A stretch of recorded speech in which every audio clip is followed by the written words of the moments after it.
ఈరోజు చెప్పబోయేది చాలా ఇంపార్టెంట్ అండి, ఎస్పెషలీ హర్నియా ఉన్న పేషెంట్స్కి. ఇటీవలే లాస్ట్ ఒక 3 days బ్యాక్ ఒక కాల్ వచ్చింది పేషెంట్ ఫ్రమ్ అవుట్ స్టేషన్. నాకు పిక్చర్స్ అన్ని పెట్టారు. సార్ మా అమ్మకు క్యాన్సర్ ఆపరేషన్ అయింది సార్ 1 year బ్యాక్. ఇప్పుడు చాలా నొప్పి వచ్చి వాపు ఉండింది అక్కడ గాయంలో, అది హర్నియా అని చెప్పారు. మరి మేము క్యాన్సర్ ఆపరేషన్ కదా అని చెప్పేసి అట్లే ఉన్నాము, చాలా రోజులు వెయిట్ చేసాము.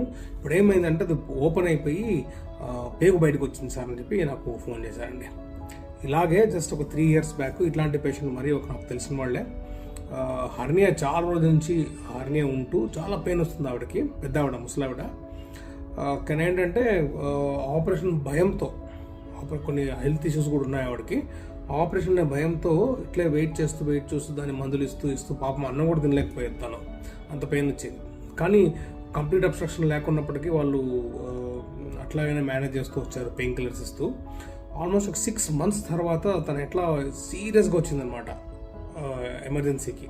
ఆ హర్నియా పేగులు ఏమున్నాయో, హర్నియా నుంచి బయటకు వచ్చిన పేగులు పగిలిపోయి ఫిస్టులా ఫార్మ్ అయి వచ్చింది, చాలా సీరియస్గా వచ్చిందనమాట. సో అప్పుడు ఎమర్జెన్సీ సర్జరీ చేయాల్సి వచ్చింది. పెద్ద ఇంటెస్టైన్ మొత్తం గ్యాంగ్రీన్ అయిపోయింది, దాన్ని కట్ చేసి తీయాల్సి వచ్చింది అనమాట. సో ఏంటంటే ఇటీవల కొన్ని పేషెంట్స్ చూస్తున్నాను, కొంతమంది ఎలా అంటే ఆ హర్నియా సర్జరీ అని దానికి వెయిట్ చేస్తూ దాన్ని సరిగ్గా టైంకి ట్రీట్మెంట్ తీసుకోకుండా ఇట్లా కాంప్లికేషన్స్తో వస్తున్నారు అనమాట.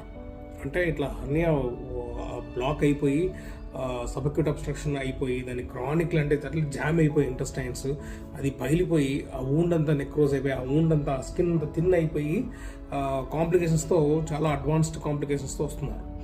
ఏంటంటే మీరు తెలుసుకోవాల్సింది ఏంటంటే హర్నియా రొటీన్గా చేసే ఆపరేషన్, భయం ఏం లేదు, వెరీ సింపుల్ ఆపరేషన్. కొంతమంది కాంప్లికేటెడ్ హర్నియాస్ ఉంటాయి, వారికి ఆపరేషన్ పెద్ద ఆపరేషన్ అవ్వచ్చు, కానీ జనరలీ హర్నియా అనేది చాలా సాధారణంగా చేసే ఆపరేషన్ అండి.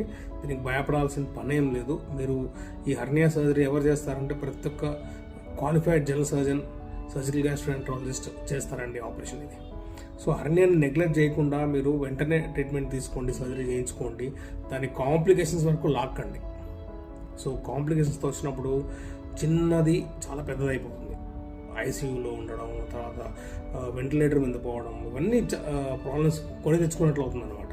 సో హర్నియాని చిన్నగా ఉన్నప్పుడే, సమస్యలు స్టార్ట్ అయినప్పుడే, సిమ్టమ్స్ లేకుండా హర్నియా ఉంటే డెఫినెట్లీ మీరు వెంటనే ప్లాన్ చేసుకొని సర్జరీ చేయించుకోండి. Thank you so much. నేను సీనియర్ కన్సల్టెంట్ సర్జికల్ గ్యాస్ట్రోఎంట్రాలజిస్ట్ అండి. నా పేరు డాక్టర్ దత్తారాం. నేను కిమ్స్ హాస్పిటల్ గచ్చిబౌలిలో సేవ అందిస్తానండి. Thank you so much.